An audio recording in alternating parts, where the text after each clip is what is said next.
আসসালামু আলাইকুম। সবাই কেমন আছেন? আশা করি সবাই ভালো আছেন। আজ আপনাদের জন্য নিয়ে এসেছি গল্পের চতুর্থ পর্ব। আশা করি গল্পটি আপনাদের ভালো লাগবে। তাহলে চলুন শুরু করা যাক। দুজন দুজনকে জড়িয়ে ধরেছি শক্ত করে।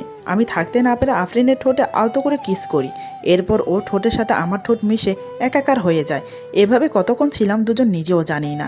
বাইরে তখনও মুষলধারায় বৃষ্টি হচ্ছে। হঠাৎ আফরিন সম্বিত ফিরে পেয়ে আমাকে ধাক্কা দিয়ে সরিয়ে দেয়। ওর ধাক্কা খেয়ে আমারও সম্বিত ফিরে। লজ্জায় মাথা হেট হয়ে যায় আমার। আমি কি করেছি? আফরিন লজ্জায় অন্যদিকে মুখ ফিরিয়ে নেয়। আমি কিছুক্ষণ চুপ করে থেকে বললাম, সরি, ব্যাস এতটুকুই বলতে পেরেছি।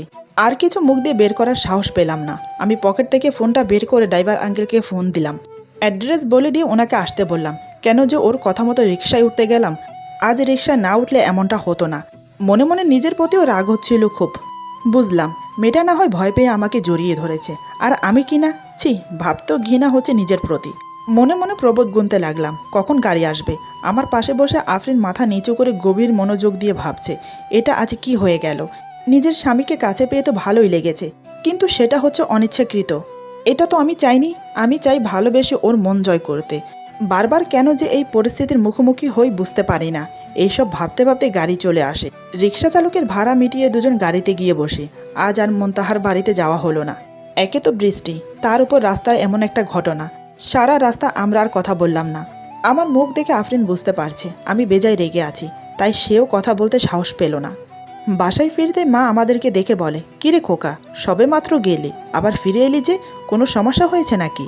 আমি বললাম, তেমন কিছু না মা, বাইরে প্রচণ্ড বৃষ্টি হচ্ছে, এই বৃষ্টিতে কোথায় বা যাই বলো, তাই চলে এলাম। অন্য কোনো দিন না হয় যাব। এই বলে রুমে চলে এলাম। রুমে এসে সোজা চলে গেলাম ওয়াশরুমে ফ্রেশ হতে। আমার পিছু পিছু আফরিনও রুমে আসে। কিছুক্ষণ পর ফ্রেশ হয়ে আমি বেরিয়ে এলাম। আমি বেরোনোর পর আফরিন যায় ওয়াশরুমে ফ্রেশ হতে, কারণ বৃষ্টির ফলে হালকা ভিজে গেছে। দুজন ফ্রেশ হয়ে দুই দিকে বসে আছি, কারোর সাথে কেউ কথা বলছি না। আজ যা হয়ে গেল তার জন্য দুজনেই অনুতপ্ত। আমি আনমনা হয়ে বসে আছি বারান্দায়। আফরিন খাটের উপরে হেলান দিয়ে বসে একটা হাদিসের বই পড়ছে। আফরিন এমনভাবে বইয়ের মাঝে ডুবে আছে, মনে হচ্ছে জগৎ সংসারে তার কোনো অস্তিত্ব নেই। আমি যে মাঝে মাঝে ওকে দেখে যাচ্ছি সেটাও খেয়াল করছে না। পিঙ্ক কালারের একটা থ্রি পিস পরেছে। লম্বা লম্বা ভিজে চুলগুলো দুই সাইডে বুকের উপর মেলে দিয়েছে। অদ্ভুত একটা সৌন্দর্য ফুটে উঠেছে ওর মুখময়। যে কোনো পুরুষ ওকে এ অবস্থায় দেখলে ওকে পাওয়ার জন্য ব্যাকুল হয়ে পড়বে। জীবনে কোনোদিন নারীর সঙ্গ পাইনি। মন্তাহা তো আমাকে ছেড়ে আরও আগেই চলে গেছে, তার সঙ্গ পেলাম আর কোথায়। কিন্তু বিয়ের পর থেকে মাঝে মাঝে আফরিনের সঙ্গ আমাকে খুব ভাবায়। মনের অজান্তেই মাঝে মাঝে আমি ওর কাছে চলে যাই। সেও যে আমার কাছে আসে না এমনটা কিন্তু নয়। রাতে ঘুমের মধ্যে একে অপরের সাথে অনেকবারই ঘনিষ্ঠ হয়েছি, তবে ততটাও না। শুধু জড়িয়ে ধরা আর কিস করা, এতটুকুই ব্যাস। সেটা তো ঘুমের মধ্যে অজান্তেই হয়ে যেত। কিন্তু আজ যেটা হলো সেটা তো স্বাভাবিক অবস্থায় হয়েছে। জানি না আফরিন কি মনে করছে আমাকে। মেয়েটা ভয়ে আমাকে জড়িয়ে ধরেছিল, আর আমি সেই সুযোগ নিয়ে সদ্ব্যবহার করলাম। কোন মুখে ওর সামনে গিয়ে দাঁড়াবো, এমন সময় খেতে ডাকা হলো। আফরিন এক পা দু পা করে এসে আমার পিছনে দাঁড়ায়। আমি বুঝতে পারলাম কেউ একজন আমার পিছনে এসে দাঁড়িয়েছে। আমি এক নজর দেখে মুখ ফিরিয়ে নিয়ে বললাম, কিছু বলবে? আফরিন মাথা নিচু করে বলে, আজ বিকেলে যা হয়েছে তার জন্য আমাকে ক্ষমা করে দাও। আমি বুঝতে পারিনি এমন কিছু হবে। আমি বললাম, দোষটা তোমার না, আমার। মানলাম তুমি ভয় পেয়ে আমাকে জড়িয়ে ধরেছ, কিন্তু আমি আবেগপ্রবণ হয়ে তোমাকে জড়িয়ে ধরে আর বলতে পারলাম না। কথাটা বলতে কেমন যেন অপরাধবোধ মনে করছি। আফরিন বলে, দেখো, যা হয়েছে শুধু একটা অ্যাক্সিডেন্ট ছিল, আর এমনিতেও তুমি কোনো অপরাধ করনি। আমি তোমার স্ত্রী, তুমি ইচ্ছায় অনিচ্ছায় আমাকে ছুঁতে পারো, তোমার সম্পূর্ণ অধিকার আছে, কিন্তু হয়তো আমি তার যোগ্য না, তাই তুমি এমন ভাবছো। তুমি আমাকে স্ত্রীর অধিকার না দিলেও আমি তোমাকে আমার স্বামীর অধিকার দিয়ে দিয়েছি। আমি বললাম, তার মানে তুমি যা করো সব জেনে শুনে ইচ্ছে করেই করো। আফরিন বলে, না, আমি যাই হই না কেন অতটা বেহাইয়া না। যে আমাকে কাছে টানতে চায় না আমি তার কাছে যাব? নেহাত আমি বজ্রপাত আর বিজলি চমকানোটাকে ভয় পাই, তাই হয়তো ভয় পেয়ে অজান্তে তোমাকে জড়িয়ে ধরে ফেলি। তবে মিথ্যে বলবো না, কিন্তু চেষ্টা করি তোমাকে নিজের। আর বলতে পারলো না, চুপ হয়ে গেল। আমি বললাম, আচ্ছা বলো তো তোমার কি সমস্যা? আফরিন বলে, কেন, কি হয়েছে? আমি আবার কি করলাম? আমি বললাম, সব সময় কথা শেষ না করে চুপ হয়ে যাও কেন? কথাগুলো ক্লিয়ার করে বলতে পারো না? আফরিন বলে, কিছু কথা পুরো শেষ না করে আধুরা রাখতে হয়। আমি না হয় নাই শেষ করলাম কথা, বাকিটা তুমি না হয় বুঝে নিও। এখন চলো, খেতে যাবে, মা ডাকছে খাওয়ার জন্য। এই বলে চলে গেল। এই মেয়েটা সবসময় এরকমই করে, ডাকতে এসে আর দাঁড়ায় না, চলে যায়। একবারও ভাবে না যে ডাকতে এসেছি তো একসাথে যাই। জানি না কি হবে সামনে। অগত্যা আমি আর দাঁড়িয়ে না থেকে ওর পিছনে গেলাম। রাতের খাওয়া দাওয়া করে এসে আমি শুয়ে পড়েছি। আফরিন নিজের কাজ শেষ করে রুমে আসে। আসার সময় সাথে করে দুধ আর ডিম নিয়ে আসে। টেবিলের ওপর দুধ ডিম রেখে আমাকে বলে, তুমি কি ঘুমিয়ে পড়েছো? আমি একটু নড়ে চড়ে উঠে ওর দিকে তাকিয়ে বললাম, এখনো ঘুমাইনি, কেন কিছু বলবে? আফরিন বলে, তোমার জন্য দুধ ডিম নিয়ে এসেছি, খেয়ে নাও।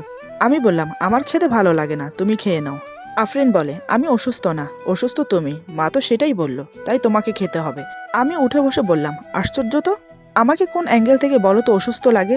আমি তো সম্পূর্ণ সুস্থ, তাই প্লিজ এসব নিয়ে যাও। আফরিন বলে, ঠিক আছে, আজ খেয়ে নাও, কাল থেকে আর দেব না। আমি বললাম, তাহলে এসো দুজন মিলে খাই। আফরিন বলে, আমার খেতে ইচ্ছে করছে না, তুমি খেয়ে নাও। আমি বললাম, তাহলে কিন্তু আমি খাবো না। আফরিন আমার দিকে কিছুক্ষণ তাকিয়ে থেকে বলে, ঠিক আছে, আমি শুধু একটাই ডিম খাবো, বাকিটা তুমি খাও। তারপর দুজন মিলে খেয়ে নিলাম।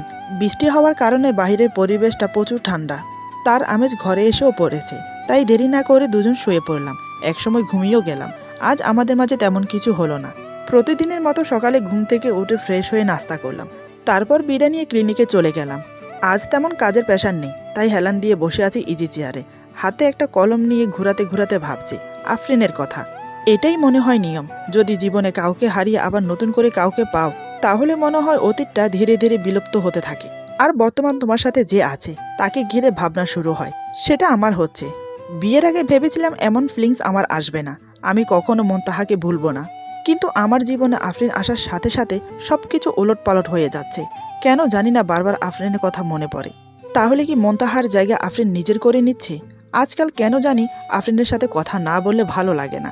কেন জানি মেয়েটা আনমনা হয়ে থাকলে আমার ভালো লাগে না।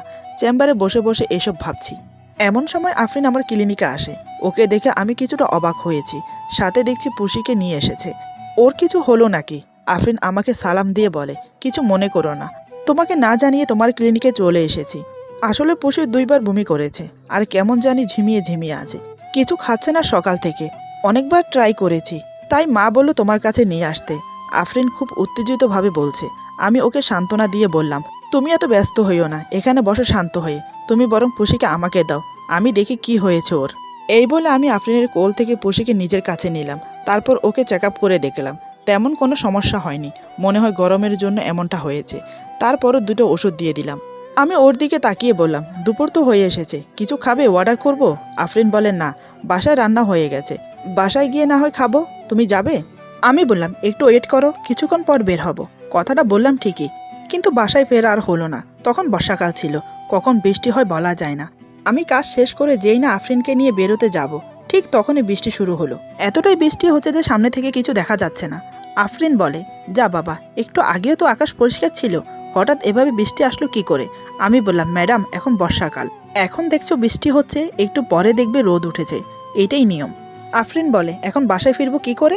আমি বললাম, গাড়ি করে তো বাড়ি যাওয়া যাবে, তবে এখানে পার্কিং পাইনি, তাই গাড়িটা একটু দূরে দাঁড়ানো আছে, যেতে যেতে ভিজে যাব, তার চেয়ে বরং বৃষ্টি বন্ধ হওয়া পর্যন্ত অপেক্ষা করি। আমি খাবার অর্ডার করছি, খেয়ে নাও এখানে, বৃষ্টি কখন বন্ধ হবে, কখন বাসায় যাবে, কখন খাবে। আফরিন মাথা নেড়ে সম্মতি জানালো। আমি খাবার অর্ডার করলাম। প্রায় আধা ঘন্টা পর খাবার আসলো। টেবিলের উপর সুন্দর করে সবকিছু সাজানো হলো। দুজন বসলাম খেতে, কিন্তু আফরিন হাত দিয়ে খেতে পারছে না। আজ নাকি পেঁয়াজ কাটার সময় হাত কেটে গেছে, তাই উসখুস করছে। আমাকেও কিছু বলছে না। আমি বললাম, কি হলো, বসে আছো কেন, খাওয়া শুরু করো। আফরিন বলে, আমাকে একটা চামচ দিলে ভালো হয়, সকালে রান্নার কাজ করার সময় হাত কেটে গেছে। এই বলে ডান হাত উঠিয়ে আমাকে দেখালো। আমি বললাম, আগে বলবে তো, কিছু মনে না করলে একটা কথা বলি। আফরিন বলে, কি কথা? আমি বললাম, আমি খাইয়ে দেই। আমার মুখে এ কথা শুনে আফরিন অপলক চোখে আমার দিকে তাকিয়ে থাকে, সে যেন নিজের কানকে বিশ্বাস করাতে পারছে না। আমি বললাম, অমন করে কি ভাবছো, খাইয়ে দেব? আফরিন যেন হাতে চাঁদ পেল, খুশি মনে বলে, ঠিক আছে, খাইয়ে দাও। আমি ওর মুখ দেখে বেশ বুঝতে পারছি সে যে খুশি হয়েছে, তাই আর দেরি না করে ওর পাশে গিয়ে বসলাম। এরপর হাতে তুলে খাইয়ে দিলাম। একসময় দুজন খাওয়া শেষ করলাম, তারপর দুজন বসে বসে হালকা গল্প করলাম। বিকেলের দিকে বৃষ্টি বন্ধ হয়ে গেল। এরপর দুজন বাসায় ফিরলাম। এভাবে কয়েক মাস কেটে গেল।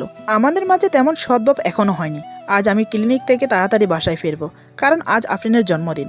ওকে কি গিফট দেব সেটাই ভাবছি। বুঝতে পারছি না ওর পছন্দ কি। যাওয়ার সময় এক গোছা লাল গোলাপ নিয়ে গেলাম, সেগুলো ওকে দিয়ে জন্মদিনের শুভেচ্ছা জানালাম। লাল গোলাপগুলোকে পেয়ে মেয়েটা খুব খুশি হয়ে যায়। আফরিনের জন্মদিন উপলক্ষে কোনো পার্টি করা হয়নি, আফরিন নিষেধ করেছে, তাই মা আফরিনের জন্য ভালো ভালো খাবার রান্না করছে। আমি বাইরে থেকে আসলে আফরিন আমার পিছু পিছু রুমে আসে, এটা ওর প্রতিদিনের অভ্যাস। রুমে এসে ফুলগুলো ফুলদানির ভেতরে সাজিয়ে রাখছে। আমি জিজ্ঞেস করলাম, আজ তোমার জন্মদিন, সেই উপলক্ষে কি চাও? আফরিন আমার দিকে না তাকিয়েই বলে, কিছু চাই না। আমি বললাম, সেটা কি করে হয়? তোমার কি চাই বলো, আমি দেব। আফরিন আমার সামনে এসে দাঁড়ায়, আমার চোখে চোখ রেখে বলে, যা চাইবো তা দেবে? আমি নিঃসন্দেহে বললাম, নিশ্চয় দেব, বলো কি চাও? আফরিন বলে, থাক, যা চাইবো দিতে পারবে না। আমি বললাম, কি আশ্চর্য, না বললে কি করে বুঝবো তুমি কি চাও? একবার চেয়ে দেখো তো। আফরিন আমার সামনে দাঁড়িয়ে আমার চোখে চোখ রেখে তাকিয়ে থাকে। আমি কিছুটা অবাকই হলাম, মেয়েটা কি বলতে চাইছে। আমি বললাম, অমন করে তাকিয়ে না থেকে বলো কি চাও। আফরিন করুণ সুরে বলে, তোমাকে চাই, তোমার ভালোবাসা, তোমার বুকে মাথা রেখে শান্তিতে নিঃশ্বাস নিতে চাই, তোমার এই ছোট্ট মনে নিজের জায়গা করতে চাই। আমি তোমাকে ভালোবাসার অধিকার চাই, দিতে পারবে? পারবে আমার এই শূন্য বুকটাকে ভালোবাসা দিয়ে ভরিয়ে দিতে? পারবে তোমাকে নিয়ে ঘিরে থাকা স্বপ্নগুলোকে বাস্তব করতে? আমি ওর কথা স্তব্ধ হয়ে গেছি, এক দৃষ্টে ওর চোখের দিকে তাকিয়ে আছি। ততক্ষণে আফরিনের চোখ দিয়ে ফোঁটা ফোঁটা জল গড়িয়ে পড়ছে। আফরিন বলে, আমি খুব বেশি চেয়ে ফেলেছি, তাই না? কারণ আমি তো তার যোগ্যই না। এই বলে চলে গেল। আজ একটা খুশির দিন, আফরিনের জন্মদিন। এই দিনটায় মেয়েটা কান্না করবে ভাবতে পারিনি, আর আমার কাছে এমন কিছু চাইবে সেটাও আমি ভাবতে পারিনি। কি করব আমি? সব কিছু ভুলে গিয়ে ওর সাথে জীবন শুরু করব? আমি তো মুনতাহার সাথে বেমানি করতে পারবো না, আমি যে ওকে বড্ড ভালোবাসি। তখনই ঠিক মনের গহীন থেকে কে যেন বলে উঠল, তুই কাকে নিয়ে ভাবছিস? যে তোর জীবনে দমকা হাওয়ার মতো এসে জোরো হাওয়ার মতো বয়ে চলে গেল, তার কথা ভাবছিস? তার জন্য তোর জীবন নষ্ট করছিস? সে তোকে ভালোবাসে কিনা সেটাও তো সে বলেনি, আর তুইও তো বলতে পারিসনি। তাহলে কিসের ভিত্তিতে নিজের জীবনটা নষ্ট করছিস? মুনতাহা ছিল তোর অতীত, আর আফরিন হলো তোর বর্তমান। বর্তমান ছেড়ে অতীত নিয়ে কেউ ভাবে না। মানুষ অতীত ভুলে বর্তমান নিয়ে বাঁচতে চায়, আর তুই কিনা অতীত ভেবে একটা সরল সোজা মেয়েকে কষ্ট দিচ্ছিস, যে কিনা তোকে পাগলের মতো ভালোবাসে প্রথম দিন থেকে, যে কিনা তোর ভালোবাসা পাওয়ার জন্য দিনের পর দিন অপেক্ষা করে যাচ্ছে। তাকে দূরে রেখে কষ্ট দিয়ে কোনো লাভ নেই, তার চেয়ে বরং তুই ওকে ভালোবেসে বুকে টেনে নে, তোর ছোঁয়ায় ওকে রাঙিয়ে দে। আর পারছি না বর্তমান আর অতীত ভেবে নিজেকে নিয়ন্ত্রণ করতে, তাই বারান্দায় গিয়ে দাঁড়ালাম, ভাবছি কি করব। মেয়েটা তো কান্না করতে করতে চলে গেল। এমন সময় আফরিন আমার জন্য কফি নিয়ে আসে, তারপর আমাকে বলে, তোমার কফি, এই বলে চলে যাচ্ছে। আমি বললাম, এই শোনো। আফরিন বলে, জি বলো, কি বলবে? আমি বললাম, সবেমাত্র বিকেল, চলো না বাইরে গিয়ে ঘুরে আসি। আফরিন বলে, আমার যেতে ইচ্ছে করছে না। আমি বললাম, যেতে ইচ্ছে করছে না নাকি আমার উপর অভিমান করে বলছো যাবে না? আফরিন বলে, আমি কেন শুধু শুধু তোমার উপর অভিমান করতে যাব? আমার কি সেই অধিকার আছে? আমি বললাম, এখানে অধিকারের কথা কোত্থেকে আসছে? কথা হচ্ছে বাইরে যাওয়া নিয়ে। আফরিন বলে, তাই তো, কথা তো হচ্ছে বাইরে যাওয়া নিয়ে, কিন্তু এখানে অভিমানের কথা কোত্থেকে আসলো? আমি বললাম, কি আজব তো তুমি, একে তো অভিমান করবি, বললে আবার উল্টো কথা বলছো। আমি কোনো কথা শুনতে চাই না, রেডি হয়ে নাও, চলো বাইরে যাব। আফরিন আমার দিকে রাগিত দৃষ্টি নিয়ে তাকিয়ে চলে গেল। ওর মুখ দেখে আমি মুসকি মুসকি হাসলাম। কিছুক্ষণ পর আফরিন রেডি হয়ে আমার সামনে আসে। কি দারুণ লাগছে! আকাশি রঙের একটা শাড়ি পরেছে, তার সাথে মিলিয়ে চুড়ি, কানের দুল, সাথে সিম্পল রকেট সহ চেন পরেছে, ঠোঁটে লাল লিপস্টিক, চোখে মোটা করে প্রলেপ দেওয়া কাজল। অদ্ভুত একটা সৌন্দর্য ফুটে উঠেছে ওর পুরো দেহের মাঝে। আমি বিস্ময়ে অবাক হয়ে তাকিয়ে আছি ওর দিকে। এই প্রথম আমি ওকে এমন করে দেখছি। দেখতে দেখতে ওর মাঝে হারিয়ে যাচ্ছি। সম্বিত ফিরল ওর কথায়। সে বলে, কি হলো, অমন করে কি দেখছো? আমি বললাম, তেমন কিছু না, দেখছি তুমি কেমন সেজেছ। সব কিছু ঠিক আছে, তবে। আমার মুখে তবে শুনে আফরিন নিজের দিকে এদিক ওদিক দেখে আর বলে, কোথায় কি কম হয়েছে বলো। আমি বললাম, আরে আরে এত ব্যস্ত হচ্ছ কেন, সব ঠিক আছে, একটা কথা বলি। আফরিন বলে, কি কথা? আমি বললাম, তোমাকে খুব সুন্দর লাগছে, মনে হচ্ছে পরীর দেশ থেকে পরী নেমে এসেছে। আফরিন মুখ বেঁকিয়ে বলে, সুন্দর না ছাই, যদি সুন্দর হতাম তাহলে স্বামীর মন কত আগে জয় করে নিতাম। এখন যাও, রেডি হয়ে নাও তাড়াতাড়ি। আমি কিছু না বলে রেডি হতে চলে গেলাম। ওকে নিয়ে বেরোনোর একটাই উদ্দেশ্য, শুধু ওর মনটা ভালো রাখতে। একসময় দুজন রেডি হয়ে মাকে বলে বেরিয়ে পড়লাম। আমাদের দুজনকে বেরোতে দেখে মা বাবা দুজনেই খুশি, কারণ বিয়ে হওয়ার পর থেকে আজ প্রথম ওকে নিয়ে বেরিয়েছি। দুজনে গাড়িতে বসলাম। আজ গাড়ি আমি চালাবো, কারণ দুজনের মধ্যে তৃতীয় ব্যক্তি থাকা একদমই উচিত নয়। গাড়ি চালানোর পর একটা পার্কের কাছে এলাম। আমি আফরিনকে বললাম, এখানে বসবে না অন্য কোথাও যাবে? আফরিন বলে, দূরে কোথাও যেতে যেতে রাত হয়ে যাবে, তার চেয়ে ভালো এখানে বসি। দুজন নেমে পার্কের ভিতরে প্রবেশ করলাম। দুজন পাশাপাশি হাঁটছি, অথচ অনেকটাই দূরত্ব। তারপর দুজন একটা বেঞ্চে গিয়ে বসলাম। আফরিন পরিবেশটা দেখে দেখে উপভোগ করছে, আর আমি ওকে দেখছি। সত্যি বলতে আমার বউটা অনেক সুন্দর। মনে মনে হাসলাম, যাকে স্ত্রীর অধিকার দেয়নি তাকে এখন নিজের বউ বলছি। আমরা মানুষরা কি অদ্ভুত, তাই না? হঠাৎ আফরিন আমার দিকে তাকায়। আমি অন্যদিকে মুখ ফিরিয়ে নিই। আফরিন বলে, কি ব্যাপার বলো তো? পার্কে আসার পর থেকে দেখছি তুমি আমাকে ফেল করে দেখে যাচ্ছ, ব্যাপার কি বুঝলাম না। আমি বললাম, বারে, তোমার দিকে কি তাকাতেও পারবো না? আফরিন বলে, এতবার তাকালে নজর লেগে যাবে, এখন যদি আমার অসুখ হয়। আমি বললাম, কই, এমনটা তো শুনিনি কখনো। কেউ তাকালে তার নজর লাগে, তারপর অসুস্থ হয়ে পড়ে। আমি এই প্রথম শুনলাম। এমনটা যদি হতো তাহলে তো প্রাবন্ধ লাগতো, কারোর দিকে কেউ তাকাতে পারতো না। আফরিন বলে, তোমার সাথে আর যাই হোক তর্কে পারবো না। আমি বললাম, এই দেখো রাগ করছো কেন, একটা কথা বোঝো, কথায় কথা বাড়ে। কথা যদি পেঁচিয়ে পেঁচিয়ে সামনে না আগায় তাহলে তো আর কথাই বলা হবে না, একটা বলেই স্টপ হয়ে যেতে হবে। কথা বলতে বলতে হঠাৎ আমার চোখ পড়ল আমাদের সামনে থাকা গাছের ডালে। সেখানে একজোড়া পাখি বসে আছে, একে অপরের গা ঘেঁষে বসেছে। একটা পাখি অন্য পাখিটির ঠোঁটে ঠোঁট রাখছে একটু পরপর, একটা রোমান্টিক দৃশ্য। আমি আফরিনকে বললাম, এই দেখো ওই যে গাছের ডালে দুটো পাখি বসে আছে। আফরিন দেখছে না। আমি বললাম, আরে এত দূরে বসে থাকলে কি তুমি দেখতে পাবে, এদিকে আমার কাছে বসো। আফরিন একটু কাছে আসলো, তারপরও একটু দূরত্ব আছে। সে বলে, কই কোথায়? বুঝতে পারলাম মেয়েটা এখনও দেখতে পারছে না। আমি ওর কাঁধে হাত দিয়ে আরও কাছে টেনে নিলাম। এখন ও আমার বুকের সাথে মিশে আছে। তারপর আমি ওর মাথার সাথে আমার মাথায় ঠেকিয়ে বললাম, ওই দেখো। এই বলে হাত দিয়ে ইশারা করে দেখালাম। এখন মেয়েটা দেখতে পেয়েছে। আমি বললাম, দেখছো এখন? আফরিন বলে, হ্যাঁ দেখতে পাচ্ছি, কিন্তু। আমি বললাম, কোনো কিন্তু নয়, দেখো পাখি দুটো কি করছে। আমার হাত তখনও আফরিনের কাঁধে, দুজন পাশাপাশি গা ঘেঁষে বসে আছি যেমন পাখি দুটো বসে আছে। আমরা দুজন ওই অবস্থায় থেকে অনেকক্ষণ তাকিয়েছিলাম পাখি দুটোর দিকে। এক সময় পাখিগুলো উড়ে গেল আর আমাদের দুজনেরও সম্বিত ফিরল। ঠিক তখনই আফরিন লজ্জা পেয়ে নিজেকে সরিয়ে নেয়। আমি মুচকি হেসে বললাম, পাখিগুলোকে দেখে কি বুঝলে আফরিন? আফরিন বলে, ওরা হচ্ছে সুখী দম্পতি, সেটাই বুঝলাম। আমি বললাম, পরিবেশটা খুব মনোরম তাই না? আফরিন বলে, আমার খুব ভালো লাগছে এমন পরিবেশে আসতে পেরে। আমি বললাম, তোমার ভালো লেগেছে সেটাই অনেক, তোমার মন ভালো করার জন্য এখানে আসা। আর কিছুক্ষণ বসবে না চলে যাবে? আফরিন বলে, আর একটু বসি, আবার কবে সুযোগ পাবো ঘোরার বলতে পারি না। আমি বললাম, এই নিয়ে তুমি চিন্তা করো না, তুমি যখনই চাইবে তখনই তোমাকে ঘুরতে নিয়ে আসবো। আমার কথা শুনে আফরিন তাকিয়ে থাকে। আমার দিকে তাকিয়ে থেকে সে ভাবছে, আজকের বলা কথাগুলো কি কাজে দিয়েছে নাকি? কথাগুলো বলার পর থেকে দেখছি আমাকে নিয়ে ব্যস্ত হয়ে পড়েছে। কি জানি এটা কি ক্ষণিকের মোহ নাকি সারা জীবনের জন্য। মানুষটা সত্যিই অদ্ভুত, মানুষকে ভালো রাখার জন্য সবসময় প্রস্তুত থাকে। তার জন্যই তো ওকে আমার এত ভালো লাগে। প্রথম দেখাতে যেমন ভালোবেসে ফেলেছি তেমন কাছে পাওয়ার জন্য আকাঙ্ক্ষাও বেড়েছে। আফরিনকে অমনভাবে তাকিয়ে থাকতে দেখে আমি বললাম, অমন করে কি দেখছো? আমি তো তোমার মতো সুন্দর করে সাজিনি। আফরিন চোখ সরিয়ে নিয়ে বলে, আমি তো সেজে সুন্দর হয়েছি, না সাজলে মনে হয় অতটা সুন্দর না, কিন্তু তুমি তো ন্যাচারাল সুন্দর, তাই যত দেখি ততই দেখতে মন চায়। আমি বললাম, তাই বুঝি আমাকে তোমার ভালো লাগে? আফরিন আমার দিকে এক ঝলক তাকিয়ে বলে, ভালো লাগে কিনা বলতে পারবো না, তবে তোমাকে ঘিরে আমার সব স্বপ্ন, সুখে থাকি দুঃখে থাকি তোমার সাথেই থাকতে চাই। আমি বললাম, ভালোবাসো আমাকে তাই না? সেটা কেন গোপন রেখেছো, বলে দাও না। আফরিন বলে, তুমি যখন বুঝেই গেছো তাহলে বলার কি আছে। আমি ওর মুখের কাছে মুখ নিয়ে বললাম, আমি জানি তুমি আমাকে ভালোবাসো, তোমার আচার আচরণ বিহেভ তার প্রমাণ। তবে একটা কথা বলি। আফরিন বলে, কি কথা? আমি বললাম, মেকআপ ছাড়াও কিন্তু তুমি খুব সুন্দর। রাত হয়ে যাচ্ছে, চলো বাসায় ফেরা যাক। এই বলে দুজন হাঁটা শুরু করলাম। গাড়ির কাছে এসে জিজ্ঞেস করলাম, তুমি তো কিছু খাওনি, কিছু খাবে? আফরিন বলে, না কিছু খেতে ইচ্ছে করছে না। তারপর দুজন গাড়িতে করে বাসার দিকে রওনা দিলাম। এক সময় বাসায় পৌঁছেও গেলাম। রাত 8টা বাজে। সবাই একসাথে ডিনার করলাম।